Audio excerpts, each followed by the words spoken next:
Okay. I don't know we're ready. Yes, sir. Are we starting now? Okay. Hi, and thank you all for joining us today. My name is Dean Trentalis, and I'm the mayor of the city of Fort Lauderdale. And I'm happy to host you and my counterparts across Florida for this important discussion about the dangers of HB 1001 and SB 1134, the anti-diversity in local government bills. We're here to raise the alarm about the dangers of these sweeping preemption bills, which are designed to attack programs and policies that support our diverse communities. They threaten important and popular services our cities offer, and most importantly, they threaten critical economic development tools that our cities count on. Today, you'll hear from 5 local elected leaders, including myself and Mayor Ken Welch of St. Petersburg, about our urgent opposition to these bills and why it's essential that the legislature pause or amend them. SB 1134 will be heard today on the floor of the Florida Senate, and tomorrow in the House. We need lawmakers to act now to narrow.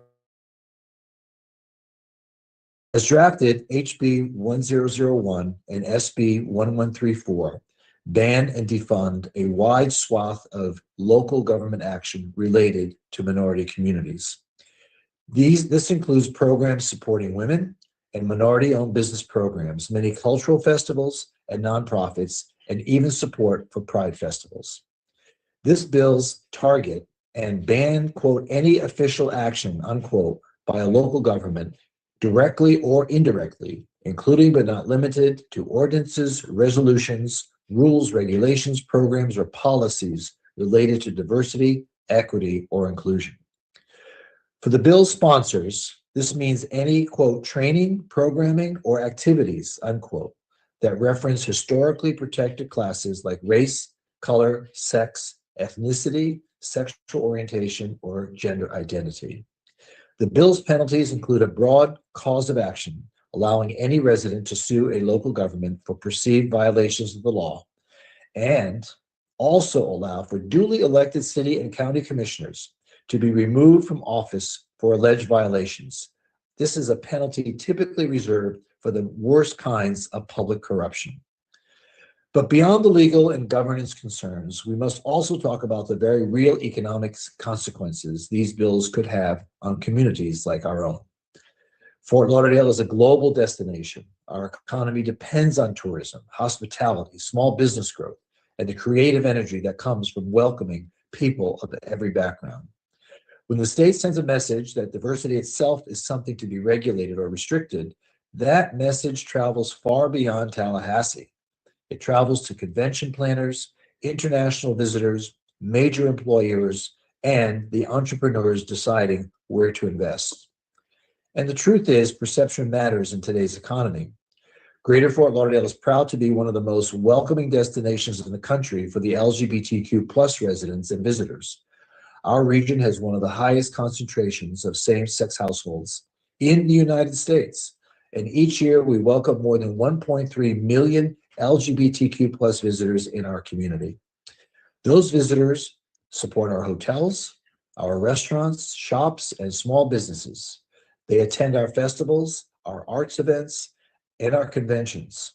They help sustain thousands of local jobs and contribute to the billions of dollars in economic activity throughout South Florida. Legislation like HB 1001 and SB 1134 risks sending the message that some people are less welcome than others. And when the perception spreads, the economic consequences follows. But it's not just about tourism. The language in these bills could place a wide range of community programs and cultural events at risk, from heritage celebrations to community festivals and educational initiatives that recognize the contributions of our global communities. These are not fringe programs. They are the very things that bring people together. Events celebrating the Caribbean heritage, Hispanic culture, Black history, women's leadership, Pride Month.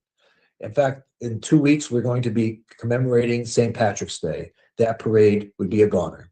And so would so many others that enrich our region and drive economic activity.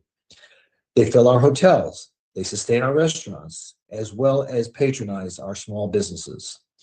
When you undermine the ability of cities to support these events, you're not just changing policy, you are weakening local economies. Florida and America's success have always come from our openness, our willingness to welcome people from around the world. That is the Florida brand, and that is what Fort Lauderdale stands for. So today we are urging the legislature to slow down, listen to the voices of local communities, and recognize the unintended consequences these bills may create, not only for our residents, but for the economic engines that power cities across America. Up next, we'll hear from Fernandina Beach Commissioner Janice Minshew, followed by Tallahassee Commissioner Diane Williams-Cox. Then we'll hear from Leon County Commissioner David O'Keefe, and finally from St. Petersburg Mayor Ken Welch. So now I'll pass the microphone over to Fernandina Beach Commissioner Janice Minshew. It's all yours. Thank you. Thank you, Mayor, and good afternoon, everybody. Thank you for being here. My name is Janice Minshew. I'm a city commissioner of the sponsors of House Bill 1101 and SB 1134. I want to focus today specifically on two elements of these bills that raise serious concerns for local officials: the ambiguity of key provisions and the enforcement mechanisms of removal from office and expanded citizen lawsuits. Policy debates are absolutely appropriate, but when legislation introduces unclear standards and then attaches severe penalties to those standards, it creates instability in local governance. One of the central concerns of these bills is ambiguity. The bills use broad terminology related to diversity, equity, and similar concepts, but the boundaries of what is prohibited are not clearly defined. You know, as a local commissioner, I adopt resolutions, proclamations, strategic plans, and community initiatives every year, every meeting. We fund events, we waive fees regularly, and this bill will cause us to have to reconsider how we establish policy going forward while faced with significant preemption of our local autonomy. Removal from office is one of the most serious sanctions that can be imposed on any elected official. And traditionally, removal has been tied to corruption, criminal conduct, or clear ethical violations. These bills would expand that concept into areas where, by interpretation, not misconduct, may be an issue. This is a profound shift, and it changes the standard from intentional wrongdoing to potential policy misjudgment, and this is just really unacceptable. The second major concern I have is about a citizen's right to sue. Expanding private causes of action based on ambiguous statutory standards invites litigation, not to correct clear violations, but to test the boundaries. When the lines are unclear, lawsuits become a method of defining them. This process can take years and cost significant public resources. For us cities, litigation is not an abstract idea. Even unsuccessful lawsuits require legal defense. Taxpayer dollars fund that defense, and in a small city like mine, even a major lawsuit can have a huge budgetary impact.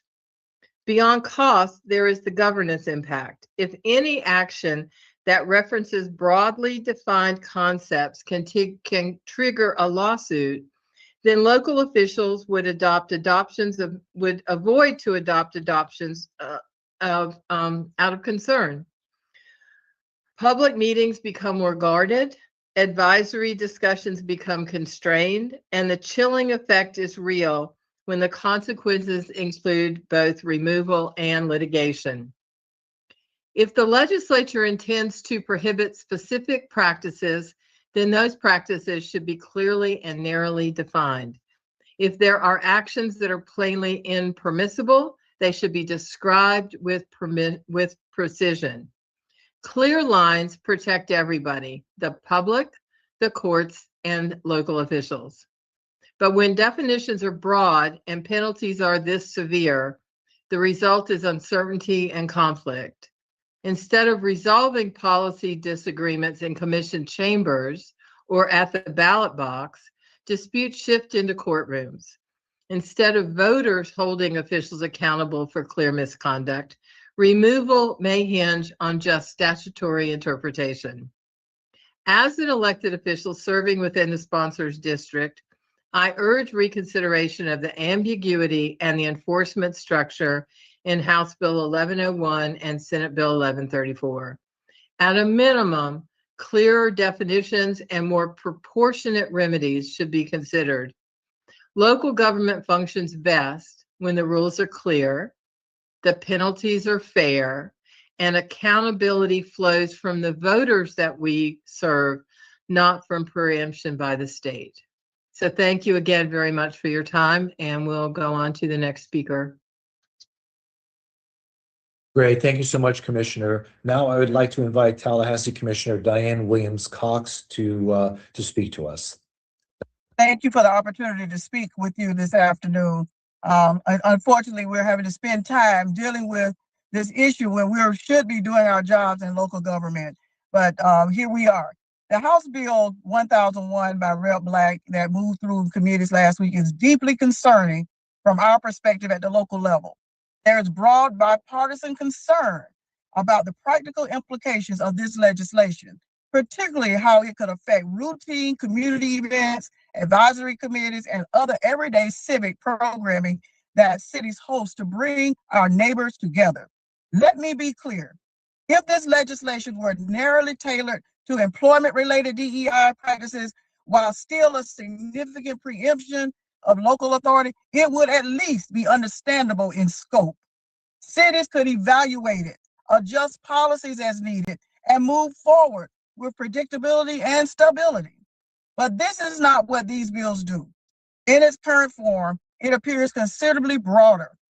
It extends well beyond employment practices and reaches into ordinary civic operations at the municipal level. From community celebrations to advisory boards to public engagement initiatives, the language creates uncertainty about what is permissible and what is prohibited. Local governments are on the front lines of serving residents.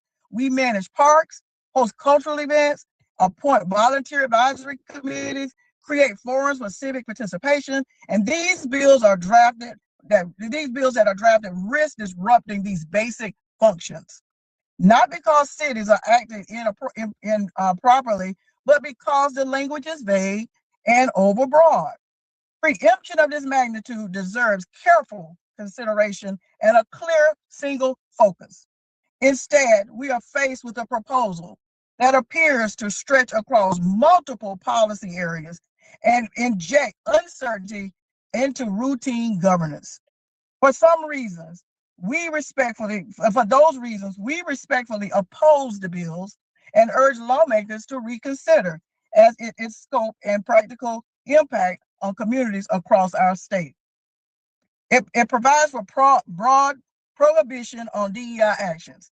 This bill prohibits counties and municipalities from taking official actions related to DEI, void existing DEI ordinances and policies, ban funding for staffing DEI offices, restrict use of public funds for DEI initiatives, and require grant or contract recipients to certify that funds will not be used for DEI-related materials.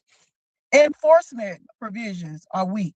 The legislation creates penalties for violations, including potential findings of misfeasance as well as malfeasance against local elected officials, establishes a private cause of action for residents to sue, and prohibits local government from recovering attorney fees even if we prevail. The House bill phases out official municipal participation in publicly funded DEI-related events after June 30, 2027, while allowing content-neutral permitting of private events. The Senate bill clarifies allowances for Black history and federally recognized patriotic observances, but that's not enough. That is not enough specificity. Here alone in the city of Tallahassee and Leon County, we have done a disparity study on the economic side to determine where those gaps are to make sure that all vendors get a fair share and contracts get a fair shake on being able to do business here in the city of Tallahassee. We did this disparity study in 2019, and then we updated it again in 2022 for construction, architecture, and engineering. This bill could undo all of those things.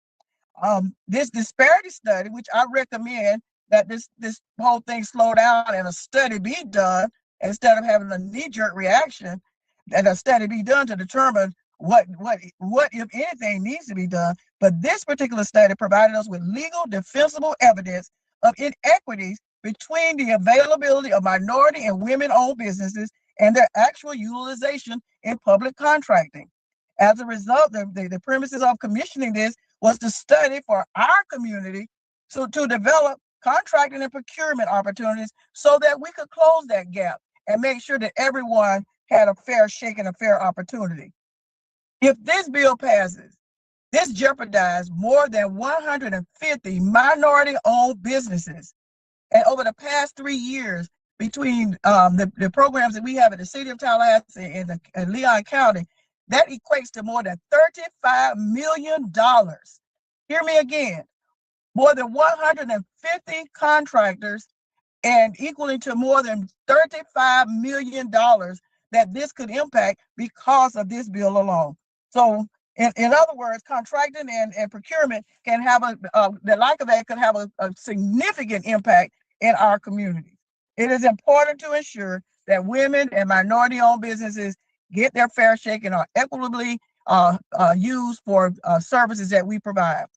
I encourage everyone who has common sense to use it, and let's not find ways to exclude individuals. Let's not find ways to punish public servants who are trying to do the best they can for their local community.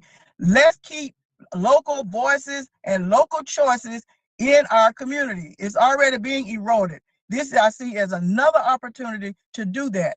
And this just cannot be. So I encourage our sponsors to please slow this process down, think about it again, and let's have some real serious conversations, and let's do some studies to figure out if this is needed or if not. And with that, I will move to the next speaker. Thank you very much.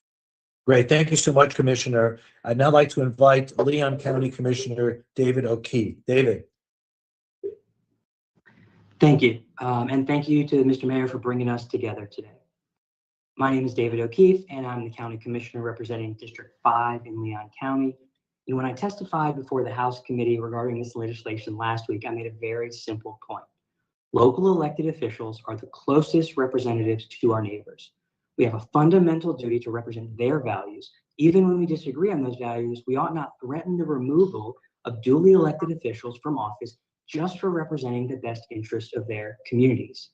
When you read the bill, it becomes abundantly clear that HB 1001 is not just a threat to local control or free speech. It's a direct threat to our local economy, our public safety, and our taxpayer resources.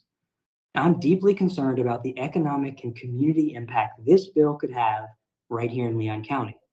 Because the language is so overly broad, I'm concerned that it could threaten long-standing, successful programs that our community relies on for safety and economic empowerment. I'm concerned this could jeopardize our joint city-county funding for the Council on the Status of Men and Boys, a program specifically targeted at reducing homicides and non-fatal gun violence in our neighborhoods. Public safety is the bedrock of a strong local economy, and I'm worried this bill could undermine that work. I'm concerned it could impact the Commission on the Status of Women and Girls and the vital community events they support, like the Empowerment Summit, which gives women the tools they need to succeed in the workforce and start local businesses. I'm incredibly concerned about the severe economic impact this could have on cultural festivals that drive tourism and local commerce in our county. And we don't know if they will be eliminated, but this bill puts a target on the backs of major economic drivers like Pride Fest, the Harambe Festival, the Jewish Food Festival, and the Experience Asia Festival. These are events that fill our hotel rooms, they pack our local restaurants, and they support our small business vendors. And threatening to pull support for these events is an attack on our local small business economy. And I'm deeply concerned about what this means for institutions that preserve our history and educate visitors and residents. Our commission proudly supports the Florida Civil Rights Museum, and we regularly support the John G. Riley House Museum right here down the street from the Capitol. And I'm deeply concerned that this legislation can have a chilling effect on our ability to support these vital heritage and tourism sites. This is vague and sweeping language that would also subject local governments to burdensome and costly lawsuits if even one person believes a program or permit violates this law. And as was said, fighting those frivolous lawsuits ultimately diverts precious taxpayer resources away from vital public services like roads, parks, first responders, and even if the government ultimately prevails in court. This is exactly the opposite of how government should function. Instead of passing vague mandates that pit us against each other and threaten local officials with removal from office, the state legislature could be working together with local governments to solve the real, everyday problems our neighbors are facing. We are dealing with a severe affordable housing crisis right now, and we should be partnering with the state to build affordable rental housing so that parents working double shifts, retirees, and young professionals can actually afford to live in the communities they serve. We should be working hand in hand on workforce development, building local apprenticeships, and creating pipelines to high-paying jobs. We should be pooling resources to address the rising cost of living, improve our local infrastructure, and support the small businesses that are the backbone of our economy. And that's the leadership our mutual constituents elected us all to deliver. Businesses want to locate in communities that are vibrant, safe, and welcoming. And if the state forces local governments to abandon community safety programs and threaten festivals and cultural and art events that make our cities destinations, we will all lose.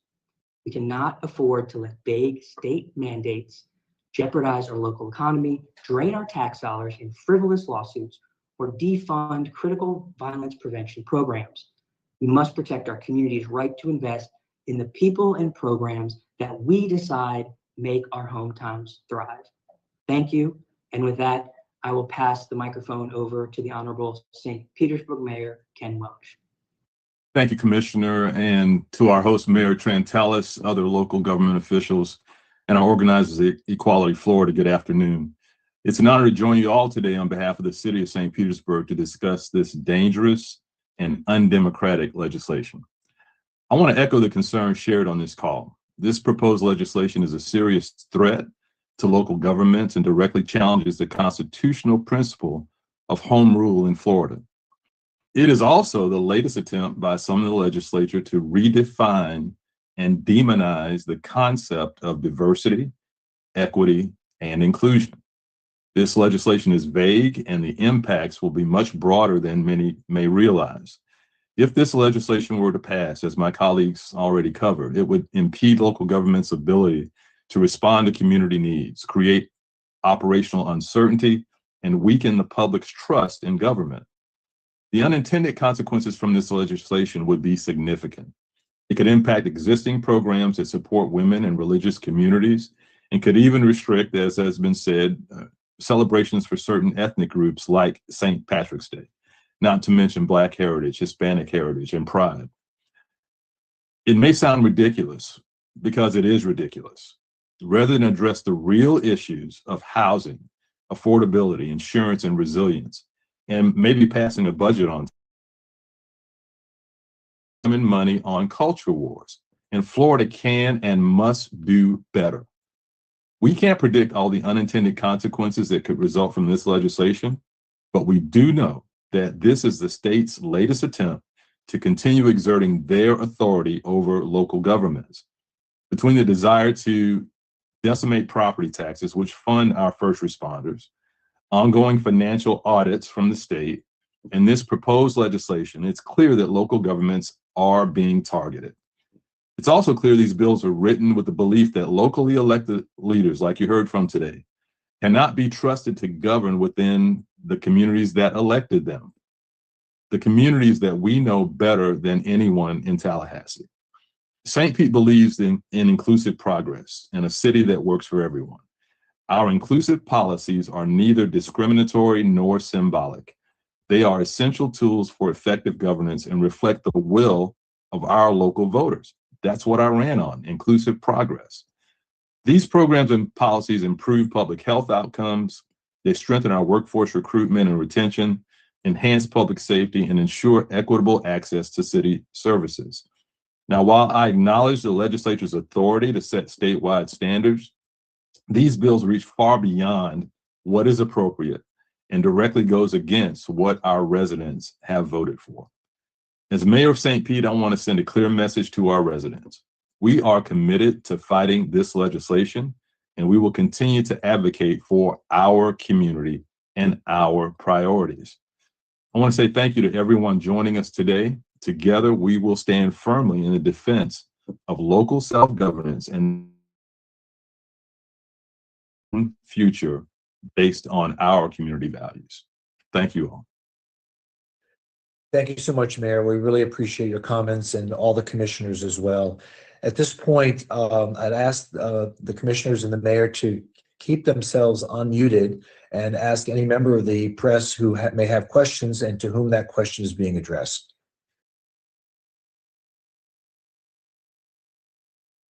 Hi, everyone. This is Steve Bosquet at the Sun Sentinel. I'd like to ask a question of Mayor Trantalis, if I may. Thank you all for being here and for bringing focus to this such an important issue. Mayor, I want to ask you about your state senator, and that's Jason Pizzo, who represents much of Fort Lauderdale and the neighboring city of Wilton Manors, who I would say enthusiastically voted for this bill in the Senate Rules Committee a couple of weeks ago. He did so after getting assurances from the sponsor, Senator Clay Yarborough, that Wilton Manors could still provide police protection for the annual Stonewall event, an event with which I'm sure you're very familiar. I just wanted to ask you, Mayor, to comment on Senator Pizzo's support for this legislation when he represents your community. Thank you for that question.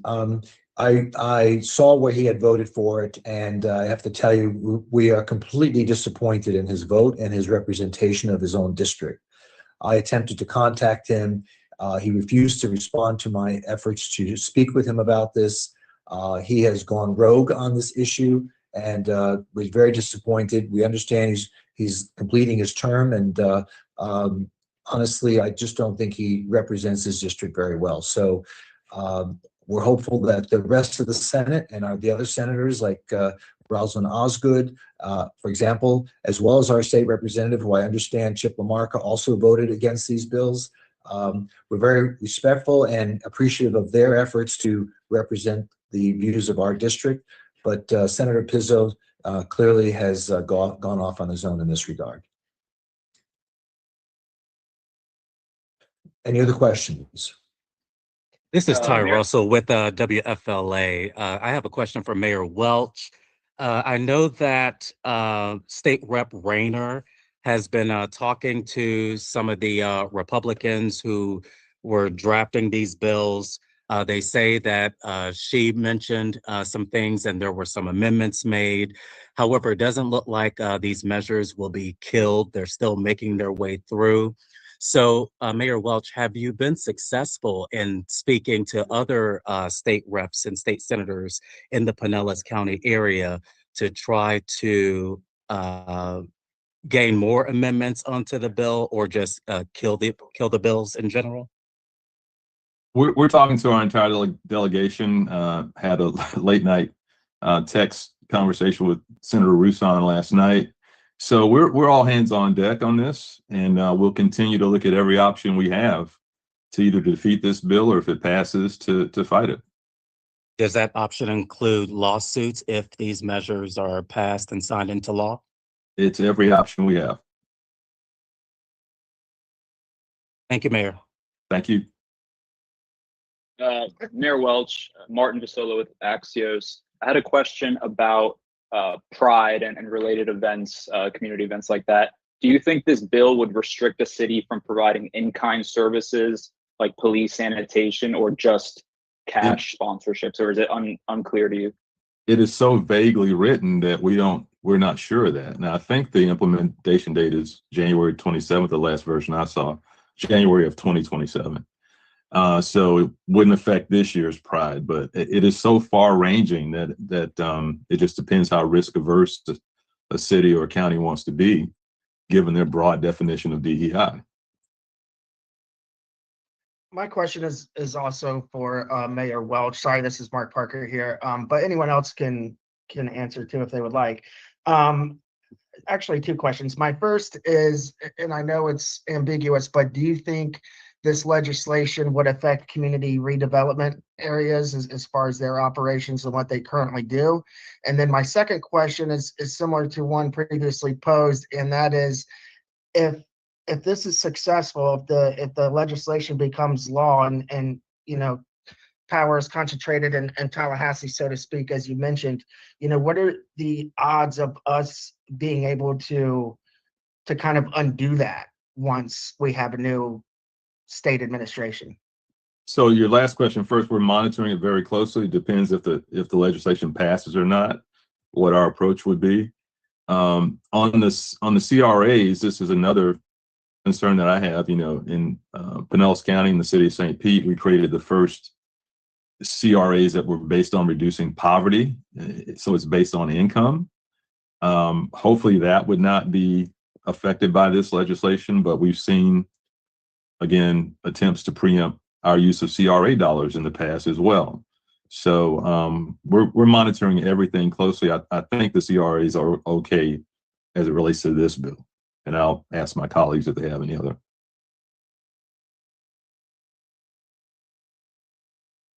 I would say we really don't know, because with the CRA, we have contractors and folks who are doing this work. And if we're not able to continue to use small minority women-owned businesses for CRA projects, then there will be economic impact.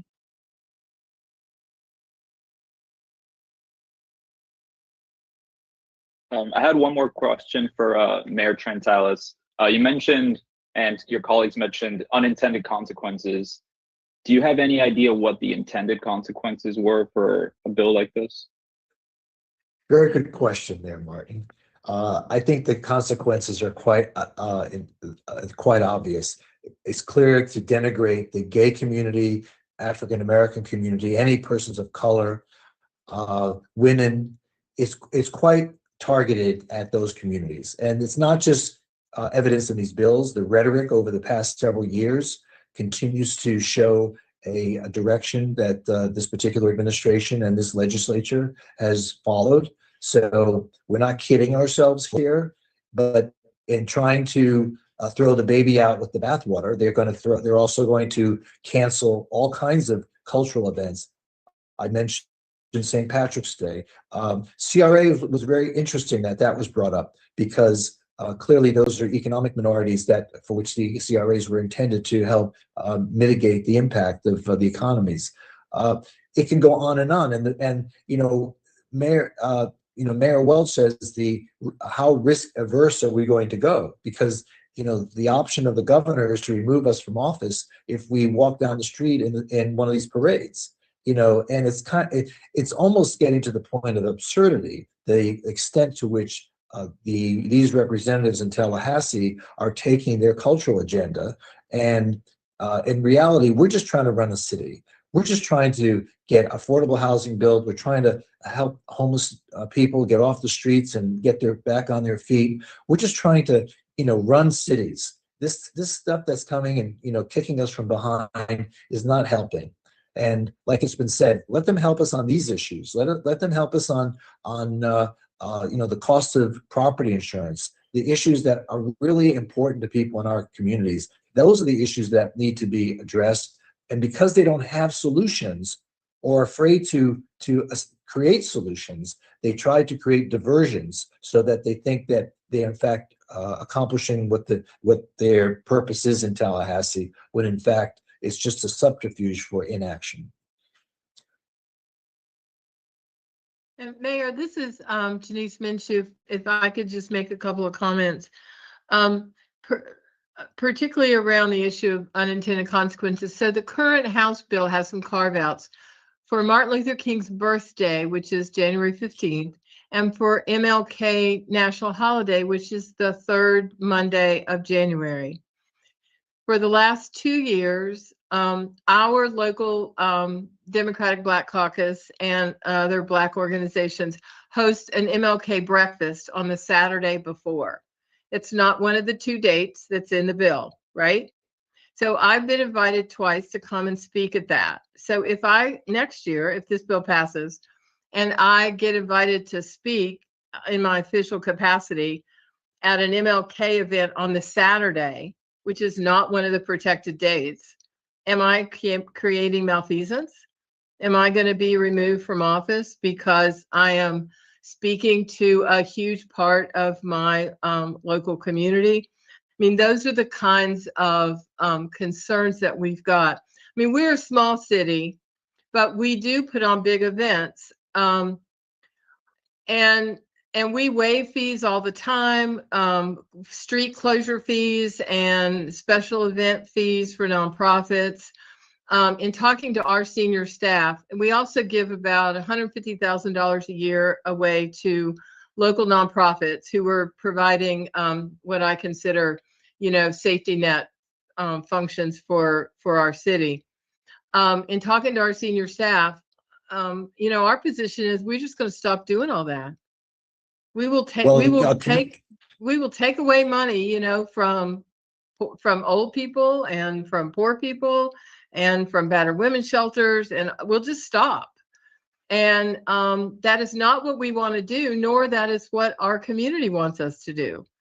But we feel like this bill puts up against the wall, and we are not going to we're not going to have any choices, and that's really the unfortunate piece of this. Commissioner Minshew, to add in, so my community celebrated Black History Month with a parade, and I was one of the grand marshals. So I would have been denied the right to stand on a float and to go down one of the streets in our community, an African-American dominated community, as part of the celebration of Black History Month. So again, to piggyback on your concern about just your breakfast, but not the parade on MLK Day, I mean, we celebrate minorities throughout the year. And to pick a day, I understand the House just passed a bill commemorating October 14th as Charlie Kirk Day. So are we to close the schools and the city hall on that day? It happens to be my birthday too. So am I not allowed to celebrate my birthday that day? I have to pay homage to Charlie Kirk. I mean, the absurdity to which all this is being taken is how Florida gets these reputations for being Florida. So, we have to be more careful about our brand and who we are trying to attract. We are a tourist destination, and how my community and my neighboring communities have been decimated by so many absences from tourists from other countries, including Canada. This season, they're seeing a dearth of tourists from these nations that just don't want to come here anymore because of the rhetoric that they have to confront when they come to our beautiful state. And we see that too. And, we are also, not as big as y'all, but, we have 2 million tourists a year who come visit Fernandina Beach and our historic downtown. And, Fernandina Beach is actually older than the state of Florida. We celebrated our 200th anniversary last year. We were a Middle Passage slave port, which I think most people don't even know or understand that there were Middle Passage ports in the state of Florida during. So we acknowledge that and we recognize it, and we want people to know and understand what all of that history is. And this bill will, is the state of Florida going to take those signs down that they've got up at, our port, and that talks about these kind of historic monuments? We have a Rosenwald school, which was also a school that was built in the 1930s so that Black children could have good education. we celebrate that. It's on the National Historic Register. Is that going to come off the National Historic Register and the Florida Historic Register? I mean, if you start thinking about what are all the puts and takes of this bill, it just takes you down this dark hole that none of us want to go to, nor do our citizens want us to go to. And that point is well taken, and we cannot forget the impact on women, because it is Women's History Recognition Month. Does that mean we can't celebrate women? Ain't I a woman? So where does this thing end? So because we're celebrating, we have a great celebration in our community every year, honoring trailblazers and women who've done great things, not only in our community, but in the world. So we can no longer celebrate them, because swooped up into all of this includes the great swath of women that we need to consider as well. Let's take two more questions. Will Brown? Yes, good afternoon, everyone. I'm Will Brown with WJCT Public Media in Jacksonville. I did want to ask to follow up on Commissioner Williams-Cox's point. The House sponsor of the bill, Representative Dean Black, specifically said that this is about merit. And one of the things that was, and this question is for all five of you, but one of the things that you mentioned, Commissioner Williams-Cox, was about women and minority-owned business contracting opportunities that were essentially created to equalize the playing field. If you would all describe just the importance of those kind of programs to your cities, and in terms of providing equal opportunities, because for so long merit was something that was not considered. People had the skill and the talent, but they did not have the access to those public contracting dollars. Absolutely. And that is the reason why we felt compelled to complete a disparity study, because you could say it all you want, but once you do the research and find the actual data to back it up, then you have something that you can go to court with to make sure that you're following the letter of the law. So we did the disparity study, as I mentioned, in 2019, and then we updated it in 2022, because we were finding that prime contractors were sometimes using subcontractors who were women or minority-owned businesses. And then once they got the contract, there was a change order to remove them. So what we've done is, with this disparity study, we've done some things to make sure that a more than just an effort is being made to find them, but they're certified. Office of Economic Vitality, make sure that they're certified, and we have a complete list of available vendors, small, minority, and women-owned and veteran-owned businesses. It will get that opportunity. So no longer will we just relying on contractors to go out and say they can't find them. We've found them, and we have them waiting and ready to fill the gap that is needed in our community. And what that does in a community is it keeps the economy going, because everyone has an opportunity now to make a living so that they can pay bills and continue to live in our cities and enjoy the quality of life that we have. So that's what we did to make sure that our Office of Economic Vitality office will be available to share more information regarding that disparity study. But we didn't just do this willy-nilly. We did the research, and we got the facts to support why we're doing what we're doing. And if I could jump in behind the commissioner, facts are stubborn things, and it's not just about merit, it's about history. And we did the same thing, Commissioner, in St. Petersburg. The records show that we had underrepresentation, historic underrepresentation in our procurement. And so our MWBE program is based on that.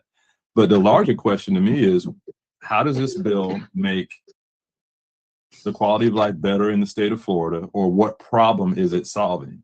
It's not solving any problems. What it's doing is moving us backwards on progress we've made in our respective communities, progress that our constituents support fully. And now the state is coming in trying to override our values with theirs in a way they couldn't do through the ballot box in any of our communities. They want to override that through the legislature. And you know that this is not the first year that these bills have been presented. They have been knocked down a couple of times. This is the first time that they've gotten the amount of traction that they've gotten. And I think a lot of that is tied to the culture wars that are going on at the state level and the implications that are going on with the CFO going around telling people that we're wasting money, which we are not. And it's kind of a last ditch effort, I think, to punish those communities that will not toe the line for this these culture wars. And I'd like to add that this goes beyond controlling the government.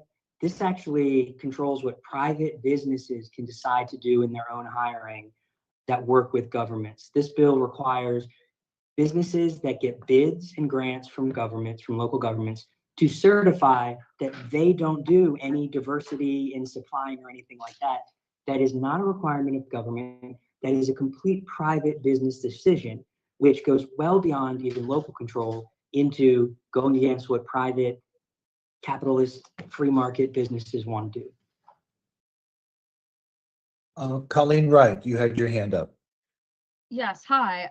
This message is for St. Petersburg Mayor, or this question is for St. Petersburg Mayor Ken Welch. Mayor, you've got over your shoulder intentional equity as one of your priorities. Should this bill pass, how would you remain committed to that agenda and carry out, that kind of pillar of progress, as you say, or would the threat of a lawsuit or even removal from office force you to stop? How would you see yourself carrying out that priority should this bill pass?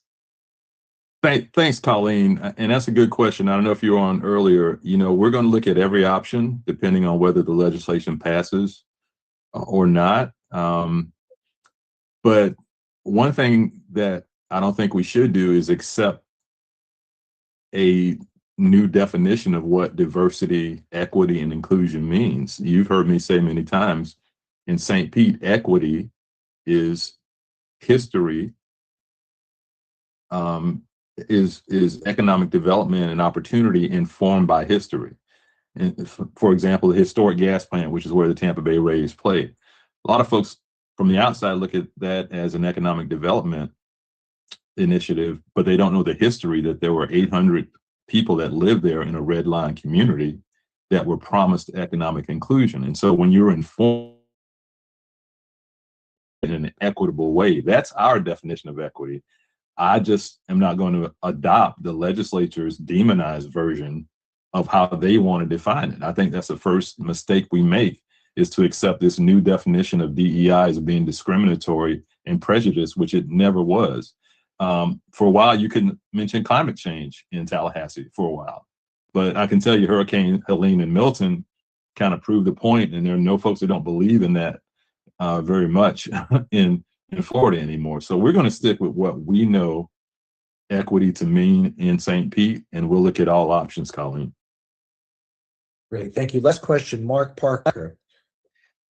Yeah, and this could be for really anyone, but if I had to pick, I guess the two mayors. But what I'm wondering is, do you think residents deserve some of the blame for lawmakers being emboldened to try to pass this legislation? And I say that because almost everyone has mentioned that the community doesn't want it, but it also seems like the lawmakers wouldn't be advancing it like this if somebody didn't, if their constituents were against it, I guess. So I guess my question is, how do you reconcile that? And, do you think residents deserve some of the blame, so to speak? To whom are you directing the question? I'll take a bite. Okay, Diane. I do not believe that the residents should be blamed for this. They elected folks to come to Tallahassee to represent them. They sold a bill of goods. And I just believe that the majority of our constituents want us to do whatever we think is necessary to make sure that there's a good quality of life, that they can see themselves in our government, and that it is inclusive, and it is run just like the rest of the world in a diverse, equitable, and inclusive manner. I don't think that anyone sent a legislator to Tallahassee to kill DEI. I just don't believe that. So I don't blame residents for that. Now, what I do blame residents for is not keeping up, because everybody's busy living their lives, and checking their representative. And I think that from what I understand, the Senate sponsor and the House sponsor are all from Duval. So if that is indeed true, then the residents of Duval County, we need you to stand up in a hurry, say something, pull the coattail of your representatives and let them know that they're making Duval look bad, because you will be impacted as well. You have a robust economy that needs to be supported. You have beaches that you need to be. Check your folk and let them know what they're doing is harming you as well. Well, actually, they're my guys. And they are Hey, primarily. check your people, Commissioner.